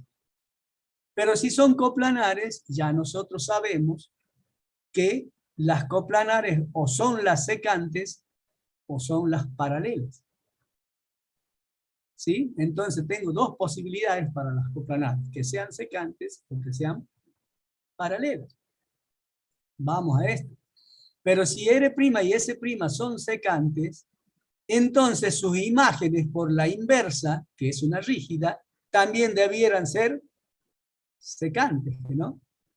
Por la proporción 3,4 que acabamos de probar. Entonces yo diría que la mola menos 1 de R', que es R, y mola menos 1 de S', que es S, son secantes. Pero eso es absurdo. ¿Por qué? Porque contradice la hipótesis. La hipótesis decía que las rectas eran alabeadas y las alabeadas no son secantes, porque las secantes son coplanares. ¿De dónde provino el absurdo de haber supuesto que no son alabeadas? Entonces, para el caso primero, son alabeadas. Hago lo mismo para el segundo caso y ahí voy a usar otra de las proporciones que está, la de paralelas. Entonces yo diría que si son paralelas, sus imágenes por la inversa también tienen que ser paralelas Absurdo porque las paralelas no son alabeadas y contradecimos la hipótesis. En conclusión, probé para los dos casos, entonces probé que se cumple para todo par de rectas. Que las imágenes de alabeadas en una rígida son también alabeadas.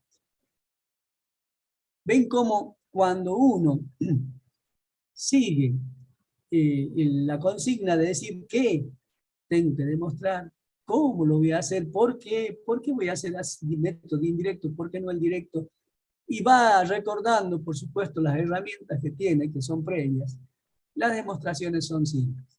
Ahora, cuando uno no sabe nada de las cosas previas, no sabe ni lo que es método directo ni método indirecto, no tiene idea porque nunca lo hace, entonces las demostraciones van a ser difíciles.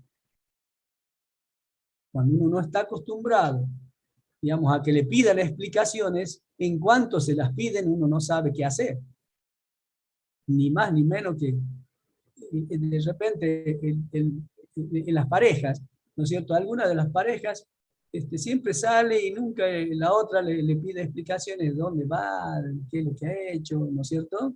Y de repente ve que, qué sé yo, se le ocurre porque alguien dijo, che, mirá, ¿qué pasa esto? Porque siempre está el chismoso, ¿no es cierto? Y viene y en algún momento se fue y vino tarde y digo, ¿y dónde estuviste vos?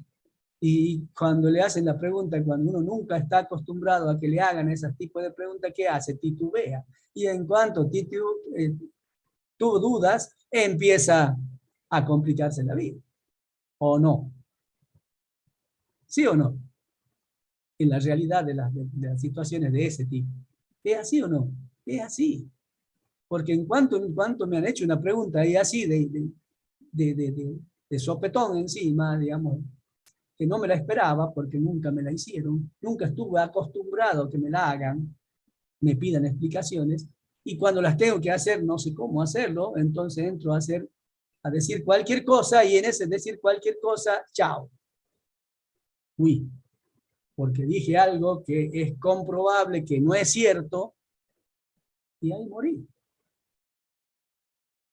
¿Se entiende el ejemplo que le estoy dando con respecto a esto?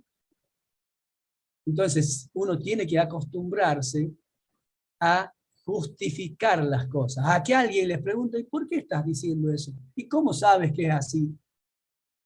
Porque uno tiene que ser una persona que sepa lo que está haciendo, y entonces cuando uno no tiene ese inconveniente, y va a contestar perfectamente bien, y no va a ocurrir nada. Que vaya en contra mí. No voy a hacer mal el ejercicio y por lo tanto voy a ganar los puntos y a aprobar. Si no, o lo voy a hacer mal o no lo voy a hacer. Así de simple. Bueno, todas las propiedades que tienen ahí, ustedes se demuestran de esa manera, bien simples, pero cuando yo tengo los elementos. Y no le tengo miedo.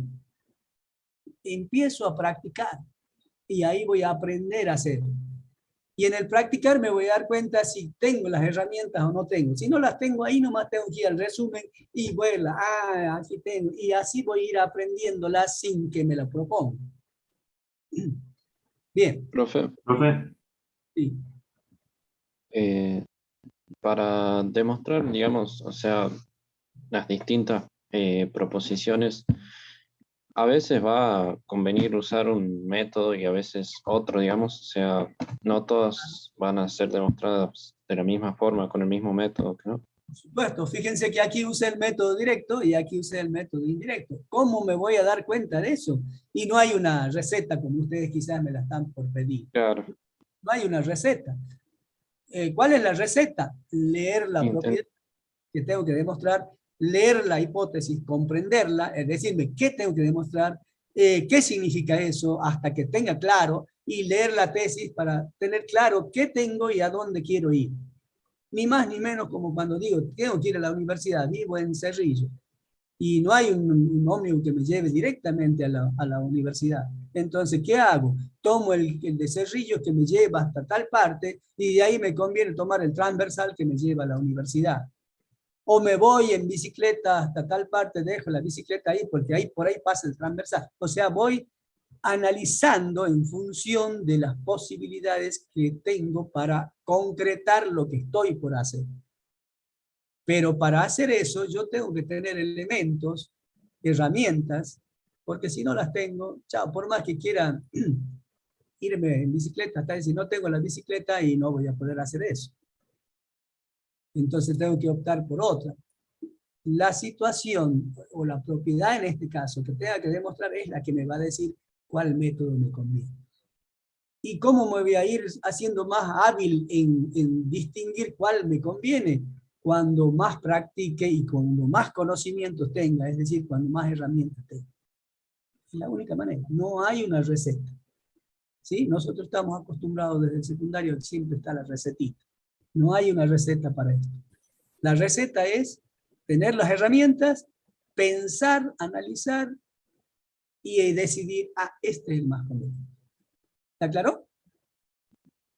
Sí, profe. Bien. Profe, No tenerle miedo, porque para eso nos hemos inscrito en una carrera de matemática, de ciencias exactas, y queremos ser o licenciados o profesores en matemática, y por lo tanto tenemos que ser capaces de hacerlo. Y si no, hemos elegido mal. Si yo me siento que no soy capaz de hacer esto, y le huyo a la tarea de hacer, y entonces voy a tener serios problemas. O me voy a recibir a los ponchazos y después cuando sea docente, voy a ser de esos docentes que le enseñan, porque él no aprendió, le enseñan solo a ser mecánicos a los estudiantes. ¿No? Bueno, seguimos. ¿Alguien estaba por preguntar algo? Y no sé si es eso. Que acabo yo, de profe, decir. Bien. me queda una duda Sí. de la proposición 3.4. ¿Por qué mu de R intersección S es mu de R intersección mu de S? ¿Ve? Ahí te están faltando las herramientas. Porque las transformaciones rígidas son biyectivas. Y las biyectivas tienen esa propiedad de preservar la unión, preservar la intersección. Sí. Fíjense cómo te sale la duda, pero no porque no entiendas que este paso acá, sino porque no lo entiendes, porque te está faltando una herramienta. No conoces una herramienta. ¿Sí? Es como que alguien agarra en el celular, hace una cosa y vos decís, ¿qué hiciste? Y simplemente apliqué esto, y vos ni tenías idea de que en el celular podías hacer tal cosa, ¿no es cierto? Y entonces, acá lo mismo, como vos no has aprendido eso, y entonces esa herramienta no la tiene, y por supuesto, cuando ves que alguien hace algo y no entendés qué es lo que ha hecho, porque está aplicando una herramienta que vos no conoces. Y está bien que preguntes, porque ahí yo te puedo mostrar que es simplemente por desconocer, por no saber el qué de esas tres preguntas que uno hace. ¿Sí? Después, la habilidad para desarrollar cosas de demostraciones me va a ir incrementándose en el tiempo cuando yo haga. Como todas las cosas, yo no puedo ser un hábil jugador de fútbol si no practico. Puedo tener condición innata, pero el que naturalmente la tiene, estamos hablando del que no, es normal. Y se dedica a ser jugador de fútbol, si practica y puede ser muy bueno, aunque no tenga la habilidad del que normalmente tiene, la va a desarrollar con la práctica. De hecho, hay gente que hace malabarismos con la pelota y no es jugador de fútbol, pero practica hacer todos esos malabarismos que hacen los que naturalmente tienen o los que practican fútbol. Bueno, vamos a incorporar otro concepto que es el de congruencia. Yo tenía que terminar este tema hoy. No me queda mucho. Congruencia. Le decíamos que aquí no vamos a decir que este triángulo, imagen de este otro, son iguales, porque no son iguales. Yo lo moví, este conjunto lo llevé a otro lugar con un movimiento que es una transformación rígida, y este triángulo ya no es el mismo que este. ¿Está bien? Lo que sí es de la misma especie. Y entonces, ¿cómo vamos a llamar en lugar de decir que son iguales? Vamos a decir que son congruentes. ¿Sí? ¿Y qué significa que sean congruentes? Y si yo hablo de que estoy haciendo un movimiento ¿Qué le estoy haciendo a este primero para llevarlo a estar en la segunda posición? Le estoy aplicando qué cosas y estoy haciendo un movimiento. Una transformación Rígida. rígida. Entonces la definición va a decir eso. Dos conjuntos A y B se van a decir congruentes y vamos a simbolizar con las 3 rayitas para decir que A es congruente con B. Sí, solo si existe una transformación rígida, mu, tal que la imagen de A es B. Entonces ahí yo voy a decir que A es congruente con B. ¿Está claro? Eso va a ser congruente. Y esta relación de congruencia va a tener, porque es una relación de conjuntos, ¿no? Tengo 2 conjuntos y digo que los relacione de alguna manera a través de una transformación rígida. Entonces digo que va a ser reflexiva, es decir, A va a ser congruente con A, simétrica, si A es congruente con B, B es congruente con A, y transitiva, si A es congruente con B y B es congruente con C, A va a ser congruente con C. Esto es rápidamente demostrable. La transformación acá que existe es la identidad transformada en A y es rígida, así que listo. Esta es la inversa, si A transforma en B, la inversa transforma B en A, así que y la inversa de una rígida existe y es rígida por el axioma, listo. Y aquí es la composición. Si A es congruente con B, hay una transformación mu que transforma en B. Si B es congruente con C, hay una transformación mu sub 1 que transforma B en C. En la composición mu con mu sub 1 voy a transformar A en C y entonces esa composición por el axioma es rígida y por lo tanto, listo. Quedan 2. Sí. ¿Me puede repetir la parte de proposición 3.6? ¿La qué? La proposición 3.6. ¿Repetir en qué sentido? La parte donde dice que es absurdo. Porque claro, fíjense, yo ya tengo que es verdadera la 3,4. Dice que si yo tengo rectas secantes, sus imágenes por una rígida también son secantes. Si yo estoy suponiendo, porque estamos yendo por el absurdo, que serían secantes, es decir, porque yo supuse que no son alabeadas y las no alabeadas son coplanares y las coplanares o son secantes o son paralelos. Si yo supongo que son secantes, resulta que las imágenes de ellas, de la R' y S', por la inversa son R y S. Entonces, por la proporción 3,4, R y S tendrían que ser secantes, y esto es el absurdo, porque nosotros sabemos por hipótesis que las rectas R y S son alabeadas, no secantes. Y el absurdo provino de haber supuesto que sus imágenes son secantes, entonces esto no puede ser.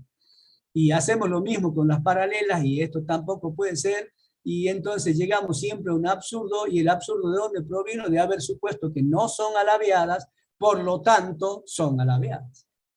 Método indirecto.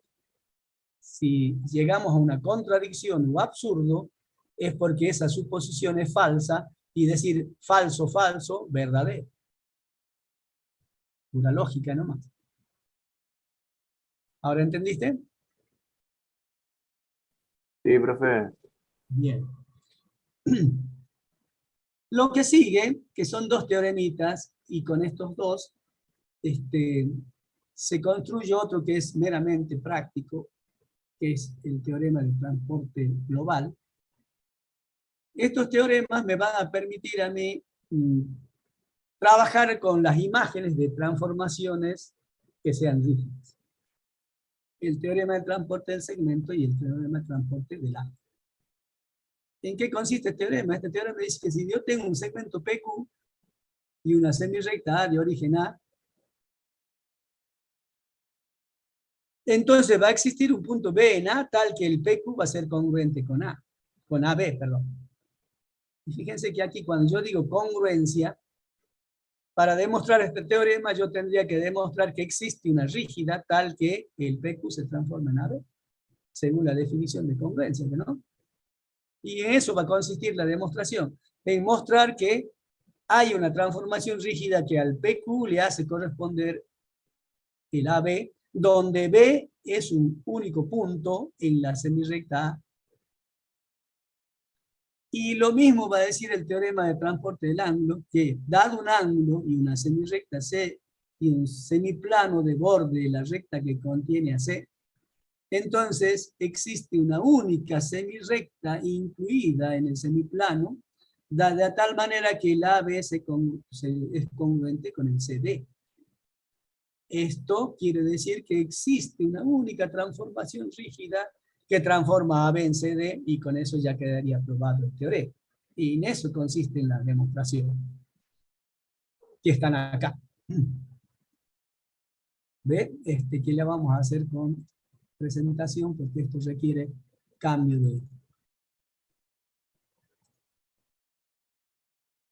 de demostración del teorema del transporte de segmento. Entonces yo tengo que demostrar existencia primero, porque dice que existe un único punto B, tal que el AB es congruente. Entonces vamos a trabajar con las hipótesis, es decir, quién es quién. Sea alfa semiplano del borde PQ, con lo cual vamos a hacer el dibujito. Yo tengo un segmento PQ, tengo una semirrecta de origen A, y tengo la recta PQ, y por su tanto un semiplano de borde de la recta que contiene A, y una transformación mu tal que voy a definirla. ¿Cómo se define una transformación? Aquí vamos a poner la recta, ahí está la semirrecta que estoy por usar, y el semiplano, que en este caso, allá arriba está el nombre, no lo estoy notando. Fíjense, a la semirrecta le hago corresponder una semirrecta, y yo que quién quiere que corresponda a la A, entonces a la PQ le hago corresponder A, y al semiplano alfa de borde le hago corresponder un semiplano beta de borde probablemente en la próxima está. Con esto yo tengo asegurado por el axioma parte 6 que existe esta transformación y es única. ¿Estamos de acuerdo?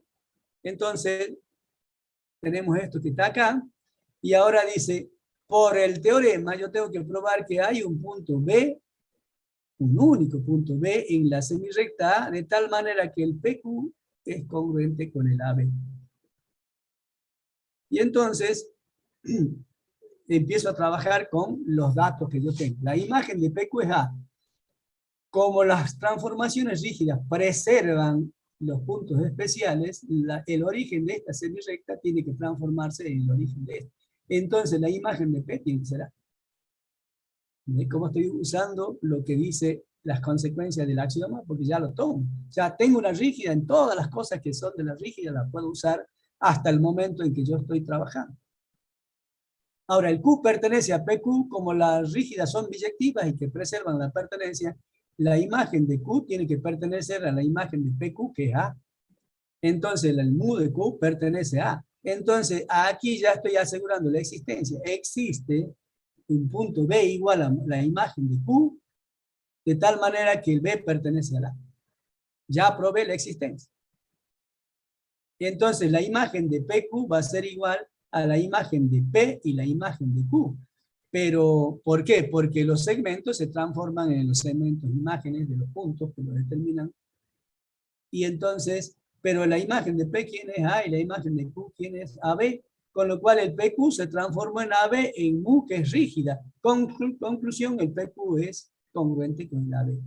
Así que existe B en A tal que el PQ es congruente con el AB. Ya probé la existencia. Ahora, ¿qué falta? La unicidad. La unicidad, intuitivamente, fíjense lo siguiente. ¿Qué transformación es esta? Es una transformación rígida. Y las rígidas son biyectivas. Todo punto en una biyectiva se transforma tal que su imagen es única. ¿Verdad? Entonces, ya tengo intuitivamente que no puede haber otra. Entonces, si yo niego y supongo que hay otra, distinto del B que ya encontré, tengo que demostrar que eso es un absurdo. Y eso es lo que vamos a hacer acá. Supongamos que existe C perteneciente a tal que C es distinto de B y el mu de Q es C. Es decir, que la imagen Q tiene un distinto. Y yo ahí nomás diría, pero si la imagen de Q es C, tiene que ser B, porque si no, ya no sería biyectiva. Y por lo tanto, no sería rígida tampoco.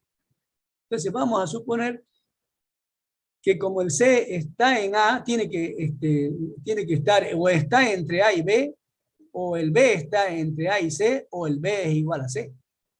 Y entonces tenemos que descartar estas dos posibilidades para quedarnos con esto. Para decir, bueno, es la que ya tenía nomás. Y entonces ahí tenemos el caso 1, que el C esté entre A y B. Entonces fíjense, el P se transforma en A, el Q en C, entonces ¿en quién se transformaría el PQ? En el AC. Pero también por la anterior el PQ se transformaba en el AB, entonces esto es congruente con el AB y esto sería congruente con el AC. ¿Cómo sería el AC con el AB? Por transitividad de la congruencia. Creo que ya estamos en hora, ¿no? Congruentes. Y entonces, si son congruentes, es un absurdo. ¿Por qué? Porque como el C está entre A y B, AC es parte propia de AB. Un segmento no puede ser congruente con una parte propia porque lo contradiría el hecho del axioma de las transformaciones rígidas, parte 3. ¿De dónde provino el absurdo de suponer que el C podía estar entre A y C? No puede ser eso. Lo mismo hacemos para B. Y llegamos al caso de que cuando está acá, sería congruente con ahora es parte propia de absurdo. Entonces, esas dos posibilidades no se dan y en consecuencia el C es igual a B. Y por lo tanto el B es 1. La demostración del otro es lo mismo, pero aquí dejamos porque ya estamos en hora. Ustedes no me avisaron antes de que ya faltaba 10 minutitos, habíamos quedado que me avisen eso para que yo vaya a redondear. Entonces, la demostración del otro teorema es básicamente lo mismo, pero con transporte de ángulo, ¿no? En la clase que viene les voy a mostrar esto dinámicamente, lo que aquí les mostré con diapositiva, porque uno lo puede hacer en el GeoGebra en forma dinámica diciendo, puede estar acá y ahí gráficamente ir intuyendo lo que aquí les mostré con las distintas fotos de diapositiva. ¿Está bien?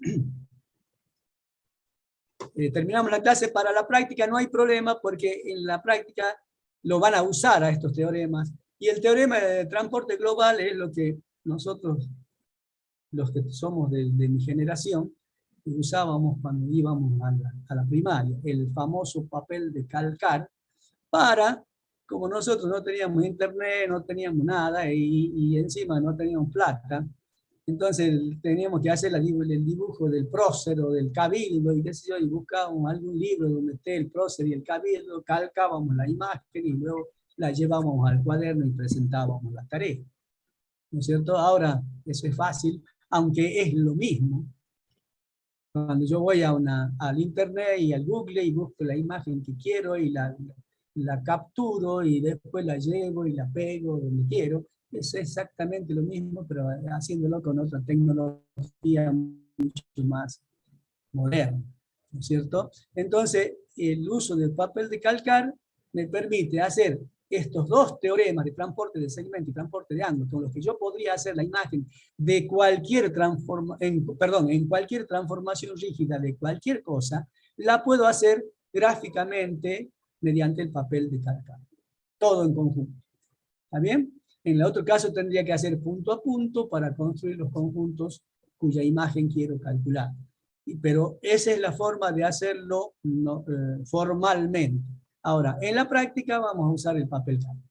Los profes le van a hablar seguro de ello en la práctica, cuando tengan que hacer práctico, que no termina hoy, creo, sino termina la clase que viene, así que probablemente nosotros también vamos a tener ese tiempito para explicarles bien esta última parte. Bueno, los dejo, porque la profe ya debe estar ahí y ahora sí les voy a dejar